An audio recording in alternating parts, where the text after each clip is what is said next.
Ciao, and this is a podcast where I talk about all my fiber related crafts, which you may know if you are a fairly new subscriber, is a lot of cross stitch, but I also love to knit, and I have both of those crafts to show you today. So if you're in for that, then stick around. Other than YouTube, I also have an Instagram, which I tend to link here, but I also give it out with a warning that I'm not very active over on Instagram. But if you were to write me a message or anything, I'm on Instagram a lot. I'm just not on my personal account a lot. I have 3 cross-stitch projects to talk about today. It's been a while since I talked to you. I did cross-stitch a fair amount, I'd say, but yes, focused on 3 projects. That's all I touched. I have 1 knitting project to show you, which is a huge surprise for me, definitely. And then I have a bit of haul, which is mainly cross-stitch patterns. And then I also want to get into plans a little bit, because with that haul comes a lot of plans. So we'll see. I didn't really stick to... Well, I had 2 plans last time. I wanted to start 2 projects, and I did start one of them, and the other one I didn't. So we'll see how well I stick to my plans, but I want to talk about them anyways. So hopefully it shouldn't be too long, even though it's been forever. But again, I've been focusing on 3 projects mainly, at least in the cross-stitch segment, and then also the knitting project. So yeah, it's a lot of progress in few projects. Already rambling. Yay, welcome. So let's start, right? Cross stitch. So the first project, I'm gonna talk about the things as I worked on them roughly. I'm gonna do cross stitch and then knitting, but yes, within cross stitch, since there is more than one project to show you. So when I turned off the podcast the last time I talked to you, I actually don't even remember when that was. It must have been in beginning of April or something. I feel like it's been a while. It's definitely been a while. I know I continued working on this. I would have to watch back my own video to figure out exactly where I was, but I think I was about halfway done with the border. At least with the red in it. So this is probably roughly how you know it. And I finished the red portions of the border. I don't think I even introduced the project. So this is my Christmas table runner. I'm just going right into it. Anyways, so I finished the red border, and I started putting some of these little green leafies in there, and I'm making it symmetrical from the center. So there I have like 2 facing kind of opposite ways, and then it goes kind of carries on the other way, all the way around here. Again, there I have some symmetry happening. I don't know, I kind of just took it as it came. I didn't count it out all to see how it all worked out. I would have just continued like this if it would have worked out kind of with a count over, but whatever. So yeah, that's where I am. I'm planning on putting in little white flower appearing things kind of as another stitch there, kind of to complete the square in the end. And I have not continued working on my motifs. So the plan is to add at least another leaf here, and then some flame, and then do about the same here. I don't think I'll copy it completely. I think I'll just kind of wing another pair of candles with some greenery over on this side. And that is my table runner. And I did get some Krynic for it, which I already forgot which one I got. And it doesn't say. Great. So I'll have to look that up, maybe. I can put it in. But I think it's old gold, if I'm not entirely mistaken. I think it's called old gold. So yeah, kind of an orangey gold, which I thought is kind of like a flame. And yeah, I'm stitching this on I don't know if there's like a fancy name for this, but it's kind of a cross stitch band. It's all with a done selvage on either side, and I believe it's 28 count. And yeah, that's all I know about it. I'm stitching with anchor number 19, and I added the green, which is I think also an anchor 862, and then I opted for a slightly off-white CXC, actually 762. That's actually something I would have never really, I mean, I kind of knew, I mean, I did know that there's like more warm whites and cool whites and all that, but I didn't think it would really matter in like a cross stitch project, but it really does because I actually went with this project into the store to get more red because I ran out of the red and I wasn't entirely sure which number I used. I thought it was 19. I just wasn't sure, so I figured I'll go in the store and compare, and it was anchor 19. And then I also was looking for white, and anchor doesn't really have, I think they only have 2 whites. They have like a cool and a warm white, but I don't know, still wasn't the right shade, so I opted for, again, the 762 white, which is, I mean, it just looks white here, but it's just like a warmer on the warm side white. So yeah, those are my 3 colors, and that's all I'm going to use in this project. And yeah, again, I can't tell you how many stitches that is because I'm just winging the project, not knowing how many stitches are going to be in here in the end. But liking how this is coming along. Haven't touched this in what feels like now a month. Yeah, I think I stitched on this for maybe 2 weeks, not even. Again, right after the last episode, and then I kind of haven't touched it since because the 12th of April happened, which is the drop of the, or was the drop of the frame for the Deadly Aquarium cell. So I had to start that. That was my plan. There's actually a tiny little bit of hole right here because I did order a piece of fabric for that from a German hand dyer, Lady Ravenga, I think she's called. And I'll link her below. And she has a YouTube channel as well. Lovely girl. And I think she does it in English too. I watch her German podcasts. She hasn't uploaded one in a while. But if she does, she usually does a German and an English one. So I'll link her shop and her YouTube down below. And then you can go check her out. Because I think you should. Because the fabric is pretty cool. And what I stitched on it, dare I say, even more. So first the fabric though. It is a 36 count linen Edinburgh from Zweigart, I think. And then it's dyed in her Cyan Skies colorway. Which comes across fairly true, I would say.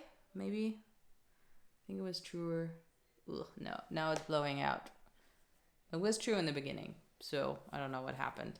But yes, as you can see, I'm done with the frame. That was all I was stitching on the entire time. Is this focusing? I feel like we're having trouble focusing today. Sorry, I might have to cut out a little bit here. But yeah, I think it's so cool. The frame has a little over 6,000 stitches, I think. Maybe even 6,600 or something. Or is that what it is now? I'm not sure. But yeah, so I think it took me like 2 weeks to complete this. And yeah, again, that was the only thing I stitched about. And I think I'm stitching on the called for count. I think she's stitching on 36 as well. She is like in the pattern it says, sorry, the pattern is by Lola Crow Stitch, by the way, if you're not aware. And she did a few sales before, and this is the first one I'm taking part in. And again, the Deadly Aquarium sal. And yeah, but in the pattern it says to stitch 2 over 2, but I did not like the bulkiness of it on this particular 36 count. So I opted for 1 over 2, and it's no perfect coverage, and I'm not sure if I would like it for full coverage. But I really like it in this instance. And I mean, in the end, this might actually turn sort of full coverage. I don't know. I actually don't know. Although there are previous cells, there was always a bit of background popping through. So we'll see where this goes. Yesterday, the first actual exhibit dropped. You can't really tell what it is right now, but it's going to be an eel coming out of a treasure chest. So that's exciting. I really like it. I was thinking, oh yeah, because I don't know if you noticed, but I did substitute a little bit. Maybe you can see it glistening a little bit. I substituted in a little bit of Kreinik up here. The lightest brown, I think there's like 3 shades of brown in this, plus black. And the lightest brown in those seashell decoration thingies I swapped out for some Kreinik, just because it just came in the mail when I was sort of in the area to stitch, and I thought it would match the color. And so that's what I did. And I think it looks really cool. And I was kind of seeing, maybe because it's a treasure chest, if I could put some Kreinik in here, but I don't think I'm going to do it. I don't know. I'm going to stitch more and see. There is like 2 oranges in here to kind of mimic the gold of the treasure chest. So maybe I'll swap out the lighter one of the 2. But we'll see. We'll see. I don't know. But yes, I'm very happy. I'm very happy. I was all done, including the back stitches, after 2 weeks, I think. And did not post on Instagram, which I really should have done. I even ironed it today. I hope you're noticing that. I also started ironing my next project, which thankfully I stopped midway and did not continue, because that would have been awful. But yeah, anyways, so I'm stitching this with DMC, the called for DMC mainly. Some of them are CXC, but we all know that's basically the same. So yay, very, very happy with this. And since the last, or like the first actual clue dropped yesterday, obviously that's kind of what I'm stitching on here. And I could actually be done with the black. I stitched on that yesterday, but right in the beginning, like maybe the 10th stitch I did, I made a mistake. I counted wrong by 1 stitch, so everything else I stitched was off by 1 stitch, because I kind of went from there.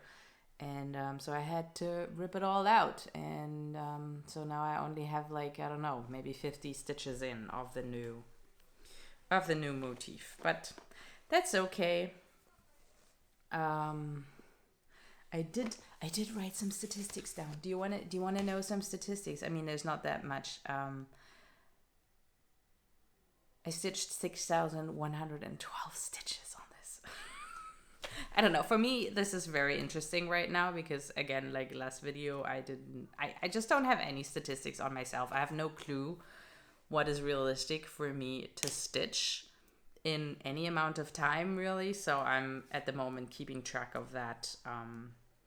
At least like from video to video is kind of interesting to me, because again, I mean, actually with this stitch, I did put it in my notions, but with the loon, which I'm going to talk about next, I didn't. I totally So yeah, and there it would actually make sense because I have like 2 patterns and it's kind of a pain to kind of figure out how many stitches I did every time, because again, it's like 2 patterns I have to add together. But I'm rambling. Cut it out, Caro. Anyways, so I stitched 6,000 or a little over 6,100 stitches on this since last time. I actually don't know. I think the new exhibit is around 800 stitches maybe.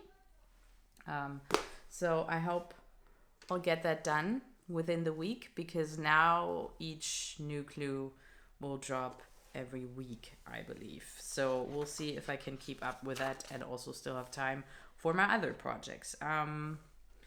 We'll see. I'll update you on that in the next podcast episode, I guess. So, that's already 2 projects down, and I'm only 15 minutes in. This might not be a 1.5 hour long podcast. Isn't that great? So my last cross stitch project is, dare I say, my favorite. Maybe I'm biased, but I love it. I made it myself, sort of, and I put pains into it to create it. And if you're curious, you can go back to my first Flosstube. Not going to bore you with all the details, but I stitched on it a little more after I was done with the frame for the Deadly Aquarium cell. And the project I'm talking about is my amazing loon.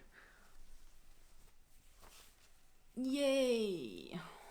So I worked a bunch on the background. I don't know, maybe I should leave some room for the comparison picture. I'm not sure if I worked on the actual loon, to be honest.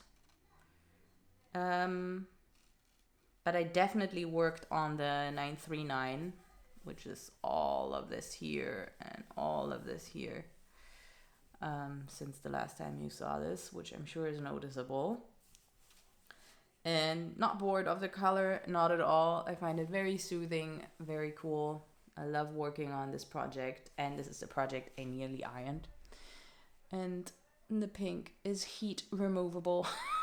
And it was a pain to paint it on, to draw it on. So I'm very glad I caught myself. I kind of just ironed on top of this stuff here, where I don't have the heat ink on.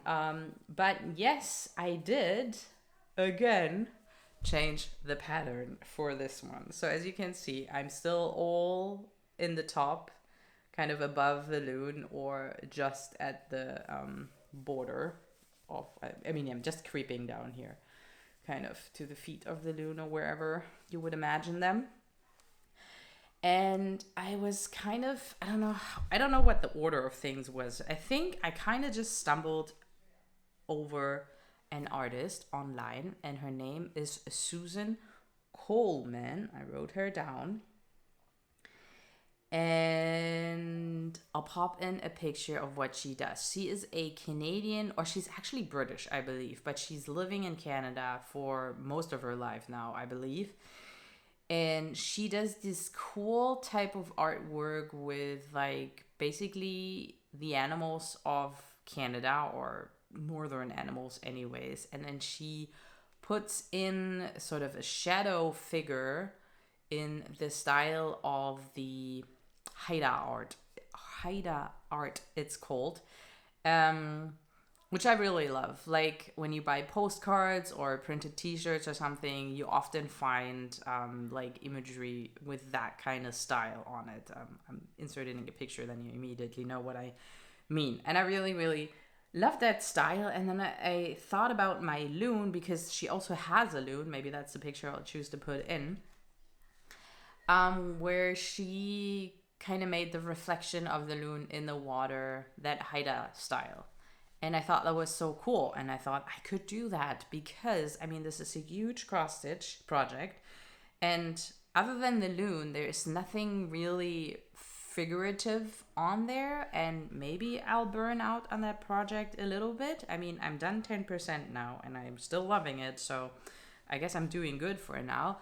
But I figured all below the loon, just all be a little bit of blobby stitching, so I figured maybe I'll put a Haida loom thing in there myself.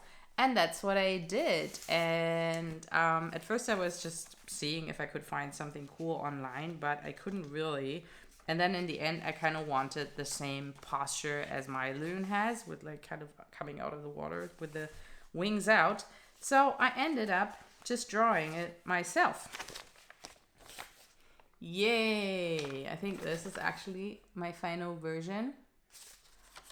So yeah, I played around quite a bit with like different, I don't know, trying to figure out the neck and things like that. And this is what I settled on. And yeah, scanned that, put it in Photoshop, put it on my picture that I had to create my pattern, and then just redid the pattern. The cool thing is with Pattern Keeper that you can export your progress. That's how the cell works too. You just export your progress from one project, and as long as the next project you're importing has exactly the same dimensions, you can just kind of superimpose your progress onto that project. Doesn't matter which color stitches and stuff you did. It just kind of knows the locations basically of the stitches you did. So that's what I did. Let me show you my new pattern now. Yeah, so this is how it looks now. So it's in the coarse resolution, same as the background. And yeah, but I think it looks really cool.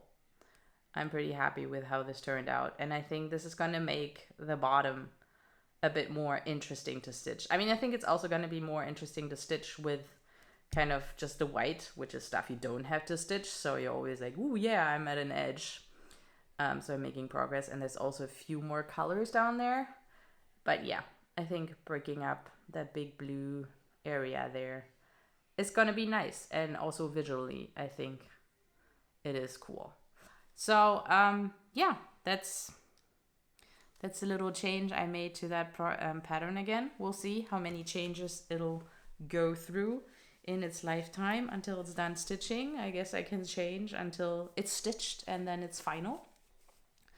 But yeah, I actually checked because I did my numbers, and there is exactly 10,001 stitch on here. That one stitch is a little bit annoying, but at the same time, it's probably not even true anyways. I'm sure I forgot to add a stitch or whatnot on here. So, but it's kind of cool. So there's about 10,000 stitches in this project right now, which amounts to, not quite, I think it's 8.9%. No, yeah, 8.9%, so 9%, not quite 10%. But I think that feels really cool, making progress on this.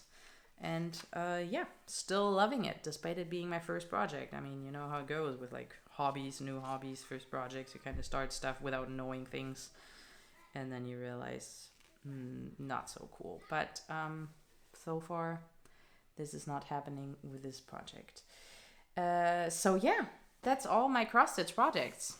And did I wanted to say anything else? No? Maybe anybody's curious, since last time I put 4,940 stitches into it. So I guess excluding the Christmas table runner, because we don't know exactly, I stitched, what is it, 11,000 stitches? Let's round up to 12,000 stitches, because that's probably what I put in the table runner. That's not bad. And it's been like, what, 1.5 months? I don't know. I'm not keeping track that well. But yeah, I think that's a good statistic for me, for a beginner, right? So we can move on to knitting. And yeah, here I have, is it a confession? I don't find it's a confession, but it's definitely an interesting development. And I figured I'll just show you. So if you watched my last 2 episodes, the project you would expect right now is the Zipila sweater by Caitlin Hunter, Boyle and Knitworks. But that's not what I have to show you.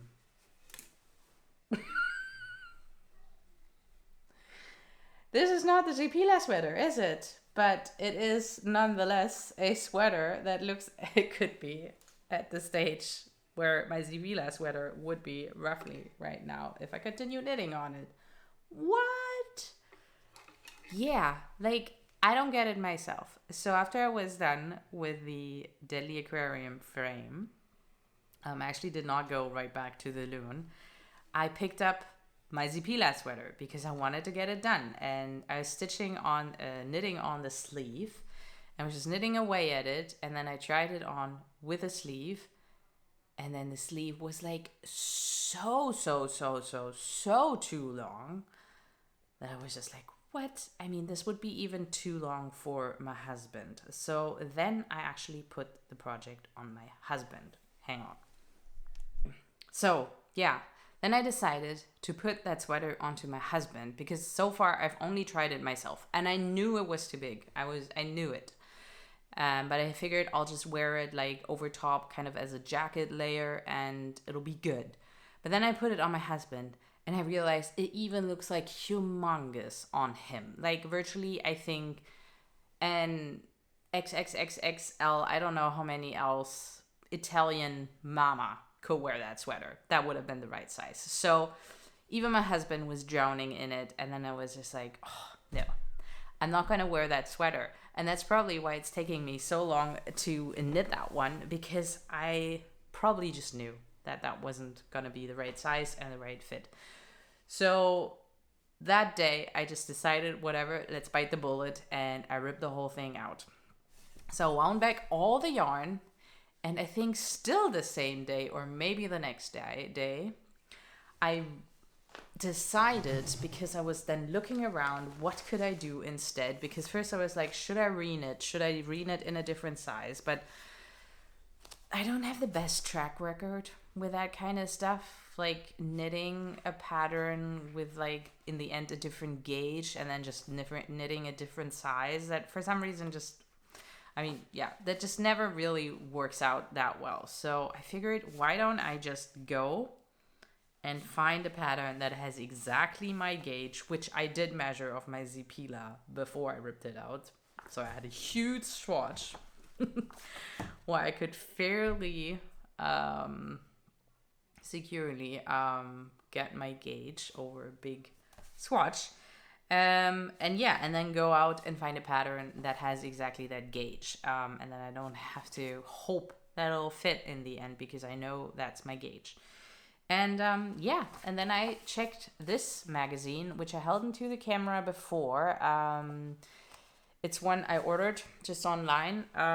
It's from Sandnes Garn, and this one is the Thema 68, which is the Norwegian icon knits, I guess. So very well-known Norwegian patterns, which I have to admit, the one on the cover, for instance, does not ring any bells. But the one I chose to knit definitely does. And the one I chose to knit is the Marius Genser. And as you can see in this picture, it's made with exactly the same colors I chose to knit my Zipila with. And I did get some yarn. Back when I showed this pattern book, I also got some yarn. I bought that in Norway summer last year, probably exactly a year ago. That I was intending to knit this sweater with, but I never started that because in the end I started doubting my color combo.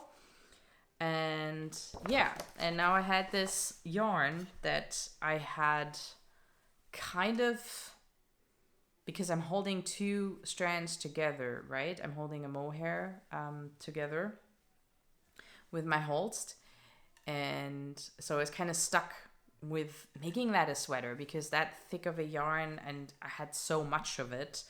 I kind of needed to do another sweater with it, or a lot of hats. And then I was just like, it's perfect because the gauge is also exactly what's in the pattern. So it's a match made in heaven, and it flew off the needles. Like virtually the entire yoke and all the body, all the way to where the red starts, I knit, I think, in 1.5 weeks.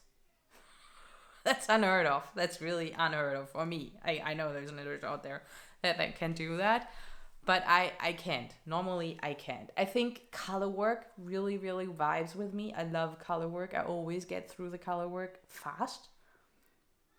But yeah, the cool thing is too, because when I started this, I thought I was gonna kind of screwing myself over again, because what I decided to do, the pattern actually knits the sweater bottom to top, but I don't like to knit that way, and I really didn't want to be in that situation again where I then tried it on when it was basically done and then realized it didn't fit. So I decided to reverse the pattern and knit it top to bottom, which was a little bit difficult, but the tricky part was right at the beginning. So I figured if I mess that up, it's not that much I need to redo, right? Because it's not just cast on a bunch of stitches and then kind of knit downwards. It's actually going back and forth for a bit. It has short rows and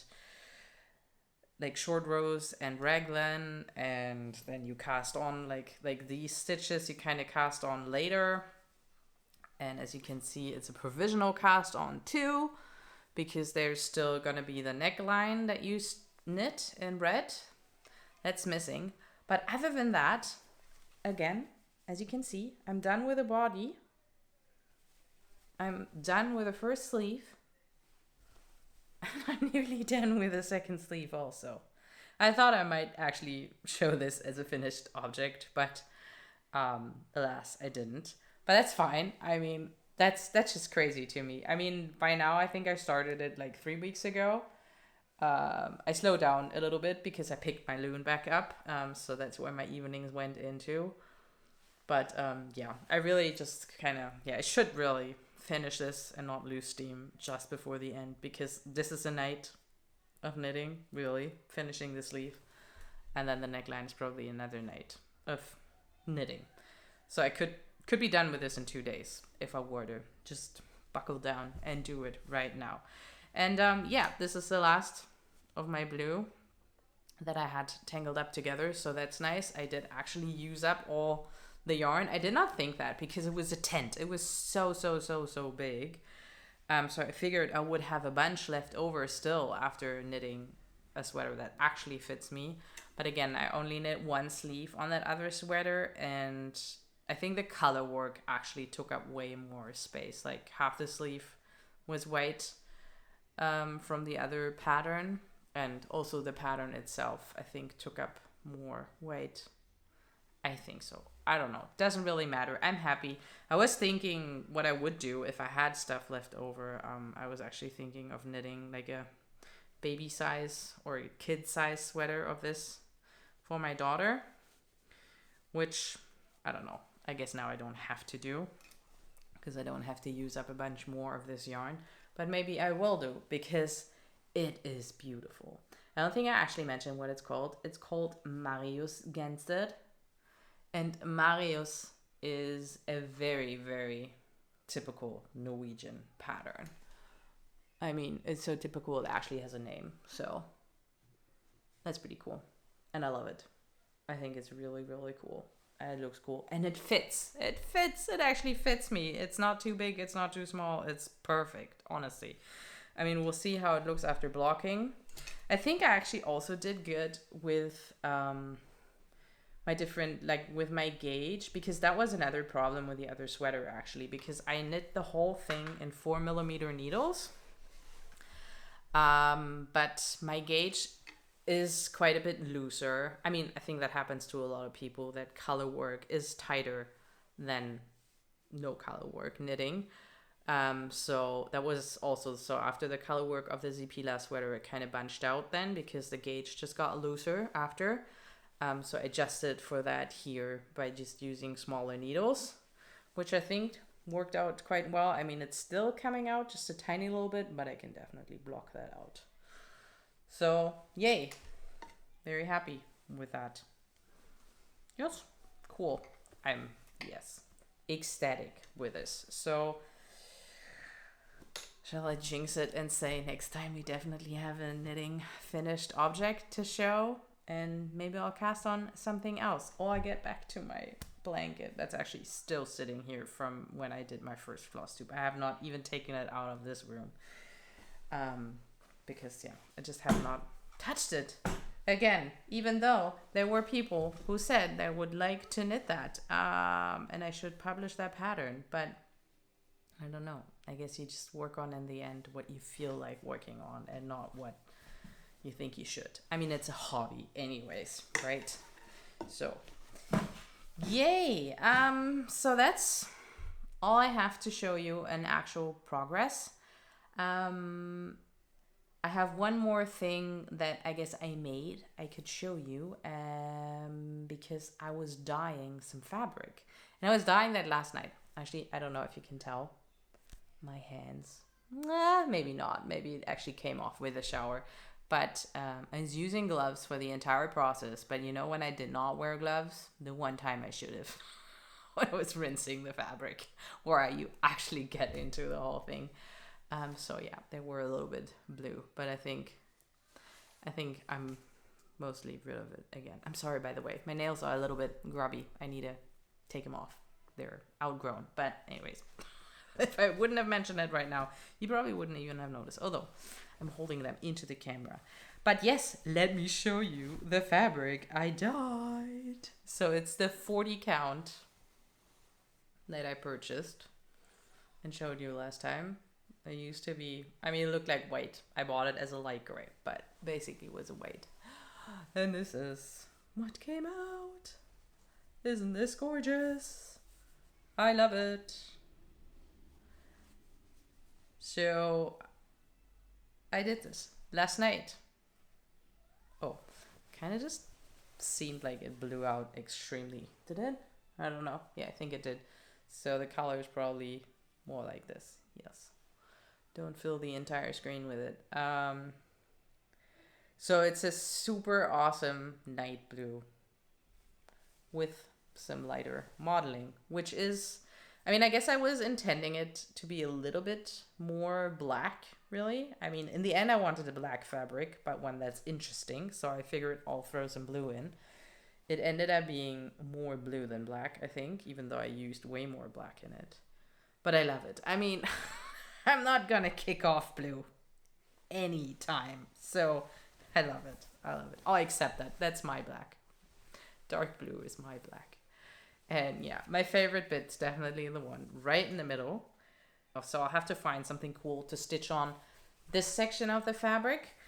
But I think I'm going to use one of the, I guess, not quite as interesting sections for my game board cell, which, guys, I don't know. I gotta be honest. I thought, I mean, the problem is not really their designs or anything. It's just that I don't know most of the games that are coming out there. So it's also a stitch along for you guys that don't know. By Taylor and Cromwell, they're running this. I think it started back in January, February.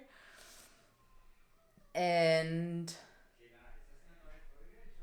yeah, it's kind of, if you know the game Settlers of Catan and how the game board works with these hexagon tiles, and it's kind of the same idea. They have these hexagon tiles that you stitch, and each hexagon tile represents a different game. And I thought that would be so cool. Then I could have a door in front of one shelf where we put our games, and have that kind of as the display there. And yeah, I think so far, I don't know how many games have been released, or like clues, whatever you want to call it, like 6, maybe even 7, and I know 2. There's one game that looks super interesting that I'm very, very curious to try out, so that might make the cut. But yeah, all the other ones I'm just not very excited. And the one game, Ticket to Ride, that I do know, I'm not convinced on how they actually, like, I don't think I actually like that particular tile. But maybe I can make it work for my taste if I change it a little bit. But yeah, we're running into a lot of redesigning on my part. I mean, I love the general idea, and that's still my hope. I think I'm not in a hurry with that, starting that, as you can tell. Because like, I think it's halfway done and I haven't started with it anyways. But again, I'm just going to pick and choose the ones from what they release that I do like and I want to stitch, and I start stitching them. I am going to start stitching it. I mean, that's why partly the reason why I finally dyed this fabric, because I want to start stitching on it. That is another reason why I didn't start, because I just didn't have my fabric, because I knew I wanted a dark background for it. And it's like 2 tiers, right? You have the center tile, then you have 1 tier of tiles around, and then a second tier of tiles around. And I'll definitely do the center tile. And maybe if it's just 6 games in the end that I like, that are around the center, then that's that. And I'll just leave it at that. And if I find more, but we're already getting close to the amount of what's out that fills the outside circle, then I guess my idea was to just design my own ones, you know, of games that we actually do have and that I do love. And I know there's at least one more coming that I love the game that I definitely will want to include. And again, I'll probably include that tile of the game that just looks super interesting to me. And then we'll see where we go from there. But yes, so that's what's going to come on here, I think, on one of the less interesting looking parts, because that is a full coverage, right? So it's going to cover up most of the fabric anyways. So I figure it would just be nice for it to be kind of interesting around it, especially if I end up just stitching a smaller portion of it. Then I'll have a lot of the fabric showing for my 30 by 30 cubby thingy I have. So yeah, but I'm very, very happy with this. What should I call this? Winter Nights? It doesn't need a name. But that's kind of what comes to me when I think about this. Speaking of winter nights, did you guys see the Northern Lights? I didn't. We slept. We didn't know it. We didn't know it was happening, and I was pretty bummed out, but probably not quite as bummed out as a lot of people that missed them, because I did see them before. Like, I used to work in the Arctic, so I saw them a lot, but I was bummed out nonetheless, because they were actually red. Like, normally Northern Lights are green. That's the main color, and that's usually what you see. It is actually fairly rare to see red Northern Lights, and at least from Wolfie Stitches here also on YouTube, she posted some pictures, and they were like red. They were mainly red Northern Lights, which is insane. Like, the colors of the Northern Lights occur due to different gases in the atmosphere being, what's the English word? Now I don't know. Activated? Not the right word, but whatever. So it's different gases that have a reaction with the light, with the energy of the light. Sun waves. I don't know. I couldn't explain it to you, honestly, exactly how it works, but I know it has something to do with the magnetic sphere and gases in the atmosphere and sun waves that are coming from the sun. And anyways, so yeah, I would have loved to see the red ones. I saw a tiny bit of red when I was up in northern Canada once before, but a full sky of red, that would have been pretty epic. But I don't even know if I would have seen that where I was at the time, where they were happening. We were then obviously aware, because a lot of people that kind of weren't aware before were definitely very aware of the night after, and then they tried to see them there. And we even had a clear night, but I couldn't see anything from where I was, which wasn't like the middle of Berlin where you have like crazy light pollution, but it was also not out in the middle of nowhere where you have the best chance of seeing them because you don't have any light around you. So yeah, no Northern Lights for me. But maybe that segues me very nicely into my next segment, where I wanted to talk about a bunch of patterns that came onto my radar. Some of them I purchased, and some of them I'm kind of just aware, I guess. But yeah, I don't know, I kind of found a lot of new cross-stitch designers that I just love, and yeah, had to buy some patterns from. 2 mainly, really. But yeah, I figured I'll go onto my phone, into my Notions list, where I put them all in, the ones that I actually own now. And yeah, so this is the list of patterns that I own now. Don't worry, I won't go through all of them. But I do want to point out a few. So I guess the first one, that's not the one that kind of segued, was the segue. But anyways, I'm just going to show you because it's a physical copy. Is one, because yeah, back when I filmed my last episode, I don't even know if Market already happened or if people were just talking about Market a lot. But I did order something that released at Market. And yeah, I thought it was so cute and I had to have it. And that is 12 Days of Christmas by Annie B's Folk Art. Does she have another? Oh yeah, Annie Belcher is the designer. And yeah, so it's these super cute little stockings. And there's 12 of them. Somebody explain the 12 Days of Christmas to me. Is there like a significance for that? Because I only know the 24 days prior to Christmas, like the calendar days. What's the significance of the 12 days? Because a lot of cross stitch patterns have 12 days. But I can't figure out what kind of countdown. Is that even a countdown? I don't really know. But I mean, it's cool.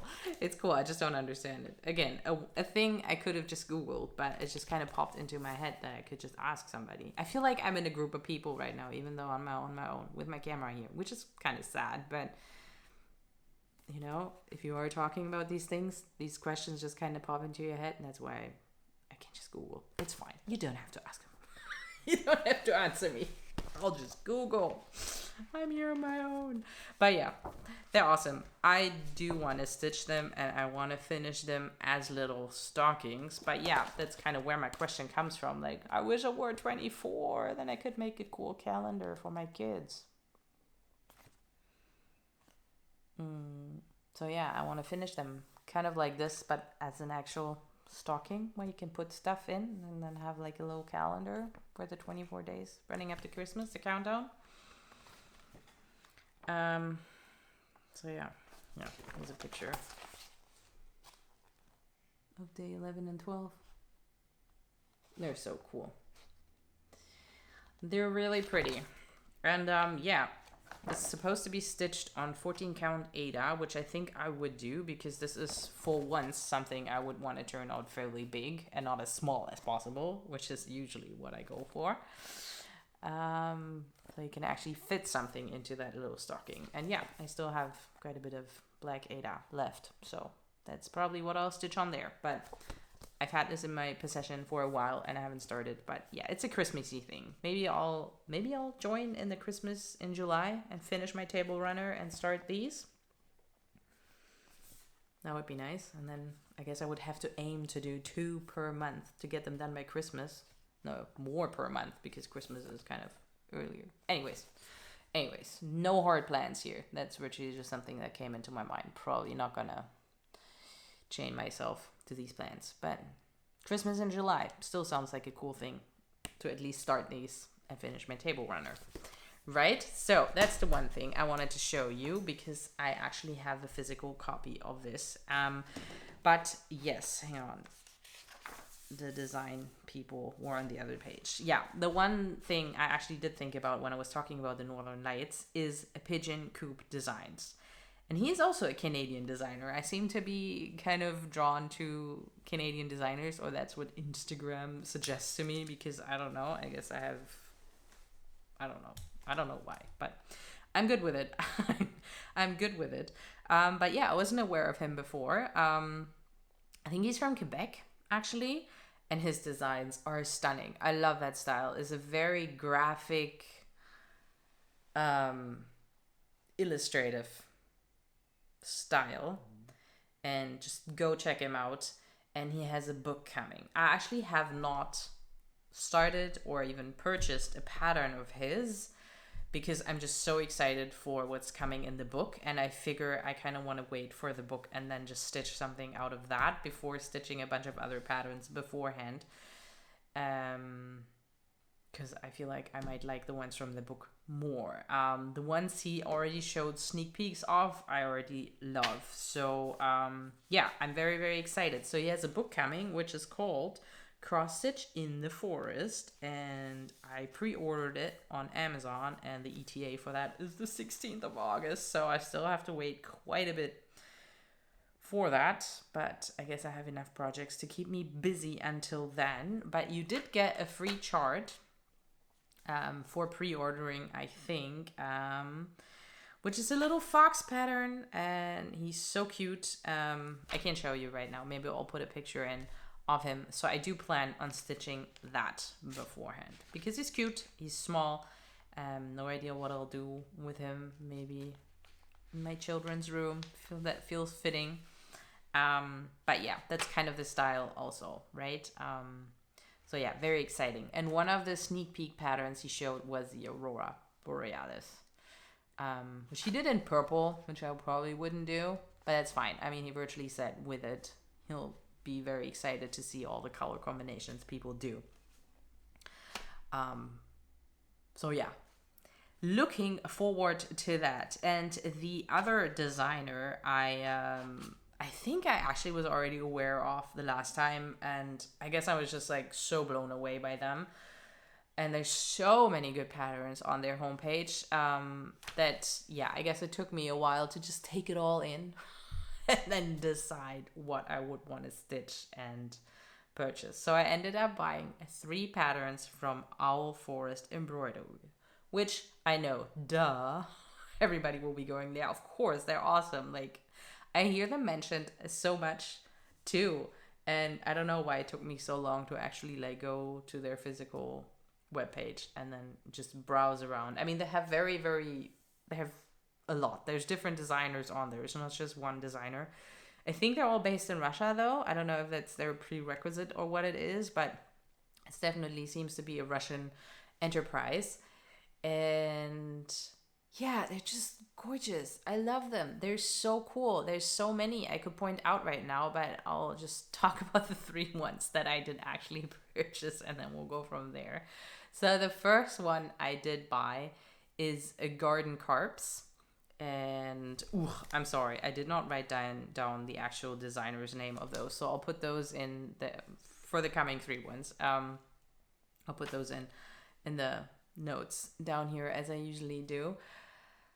And there's actually, I think there's 2 more kind of that I guess are meant with it or just in the same idea, and at least one other I definitely want to stitch also, which is the one with the cranes. I don't know if they're called garden cranes or what. I'm sure they're by the same designer.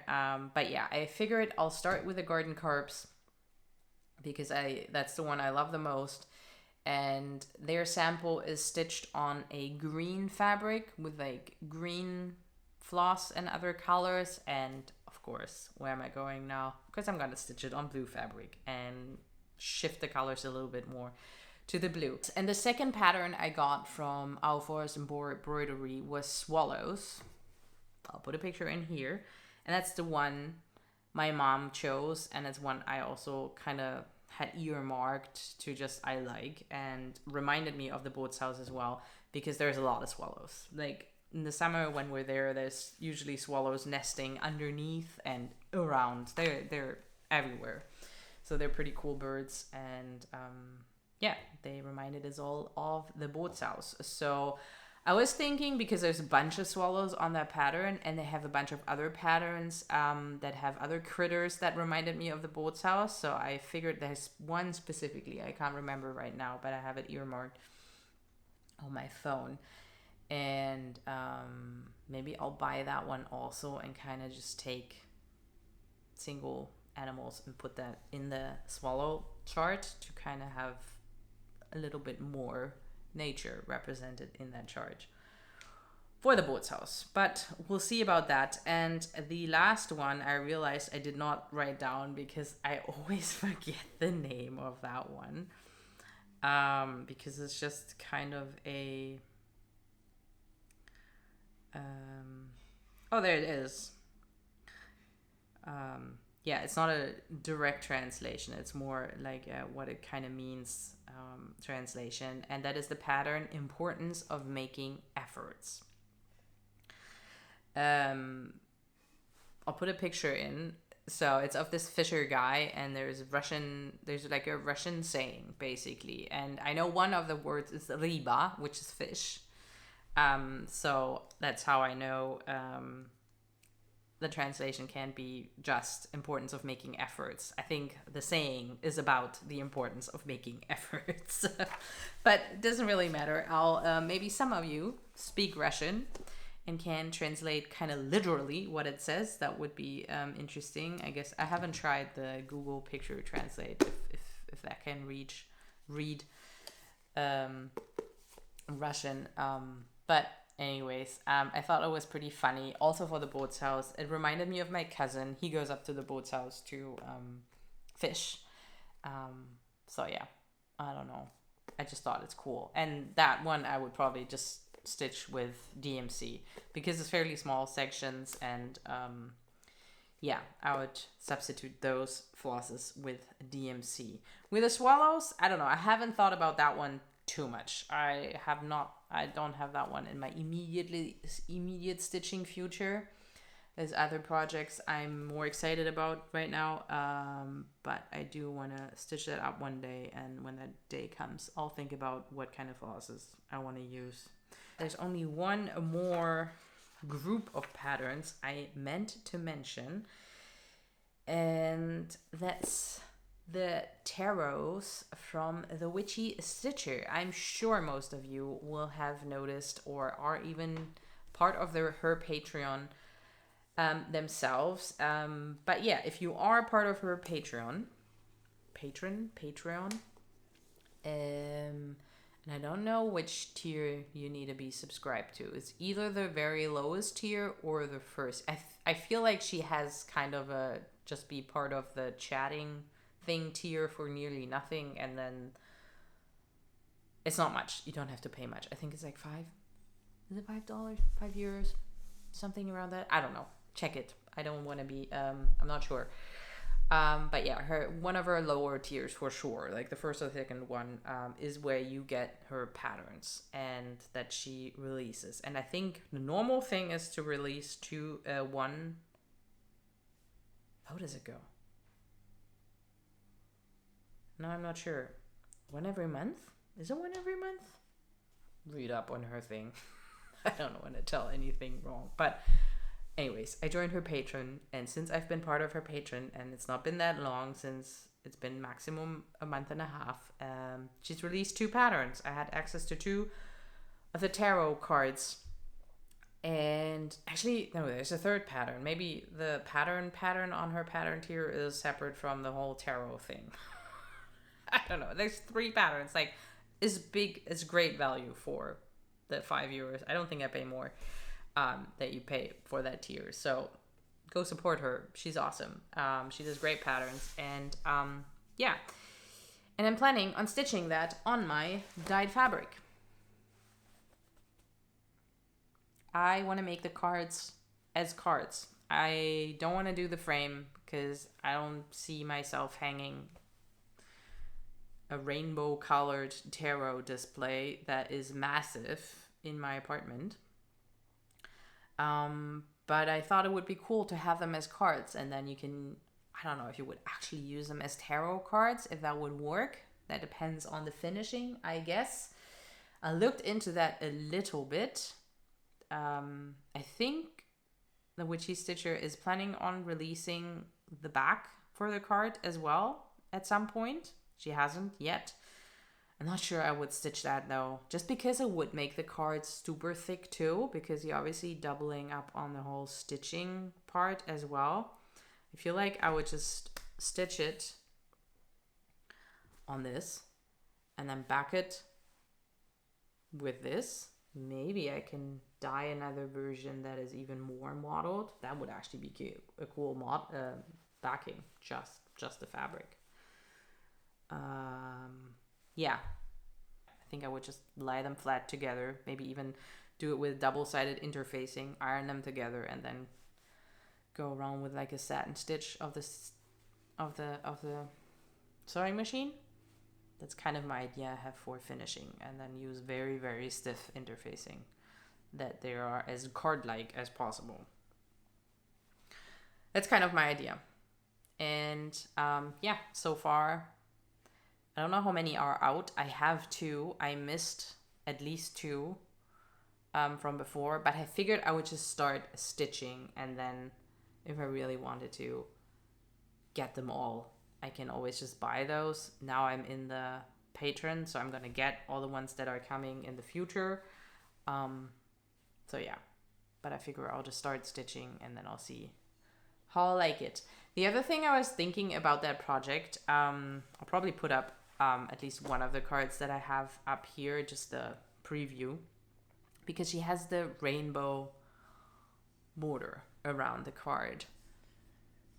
And I know that is like 5 stitches of one color and then you changed. And I'm already annoyed by that without even having stitched it at all. And I figured there must be some rainbow embroidery floss that you could just buy from a hand dyer and then just use that.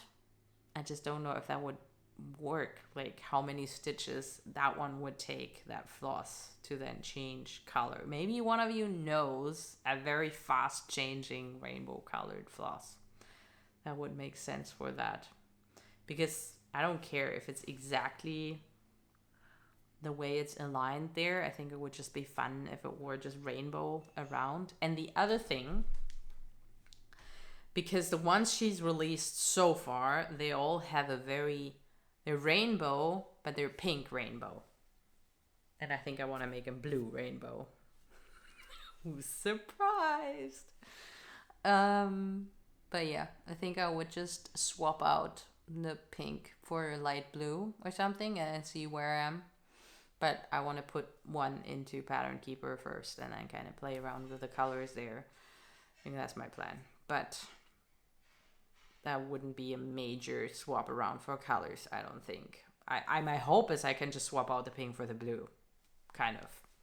And hope the rest will work. Probably would have to swap out at least 2 pinks because I'm sure she uses shading. I don't have it in front of my visual eye. I really haven't looked at it, but that's kind of what I thought. Looking at these, that should work. That you can make them blue instead of pink, but still rainbow. I definitely still want to have them rainbow. I like that vibe. But I don't see a reason why it has to be blue rainbow. It could be, no, pink rainbow. It could be blue rainbow. So yeah, that's what I'm thinking there. And now I'm looking at my last bit of actual physical haul too. Oh no, there's 2 more bits. Oh, hang on. Did forget to show you. So there's 2 more, I guess, groups, items, 2 things. The one thing, I got these, kind of the ugly colors left. I mean, there's 2 blue ones left. Why do I call this ugly? But anyways, so I got some floss cards, super cheap off Amazon, because I did use these before, and I like them, love the look of them. But the thing that happens with them, and I think you can see it on the back, they rip out, because it's just paper, and you are pulling on the things pretty hard. So yeah, I had to opt for something else. The thing is, why do they have to be so big? Like, I love the size. I wish these were smaller. Like, why? I don't need the holes that big. I mean, I even have full skeins on them. I had full skeins on these, and I thought it was fine. But usually you can kit up your projects with even less than a skein on, and then I feel like these are really overkill. And I'm very, very tempted to cut these in half. And then, I don't know, maybe with an iron, kind of try to make it, because then you'll have a sharp edge, obviously, if you cut it. But maybe with an iron, I could get it soft again with some sandpaper or something. I don't know. Maybe I'll try with this one. I'm not too precious about. Because, yeah, I'm not sure how I feel about the 2-sided thing. But, yes, that's the one item. Again, I think there were like 10 in the pack, so I'm using the other ones. And then I got some cool scissors. It was a pack, also off Amazon. I don't think very quality high thingy, but I don't know. I thought they were just beautiful. I have these cool crane scissors in like this oil on water shimmering water style. There was one massive fabric scissor with a pack, which is nice, but I mainly got it for the little ones. I think the biggest one will go into my knitting, and then the small ones will go into my cross stitch projects. They're not the sharpest one by any means. Again, I don't think they're super high quality or anything, but I just love the look of them. And in the end, I just need to cut thread. So I'm, at the moment anyways, not too particular with my scissors. I just thought they looked really cool. So yeah, my battery's blinking again. Of course, my batteries don't last very long, but I am done. So thank you so much if you took the time to watch till the end. It seems to be, and really, a battery cut out on me like 2 seconds before I was about to finish the video. So let me do this again. So thank you very, very much for being here, being subscribed. If you're not subscribed, consider subscribing. If you made it till the end, you don't seem to hate what I do here and maybe find it slightly entertaining, interesting, I don't know what, probably a nice background to your stitching. I hope you got quite a bit of stitching done. There seems to be a thing going that people ask their viewers to throw in an emoji to symbolize that they made it to the end. So why don't you throw me a scissor emoji, and then I know you made it till the end. That'll be fun. If you don't want to, it's totally fine. Maybe just like the video, and that would help me out. So yeah, without further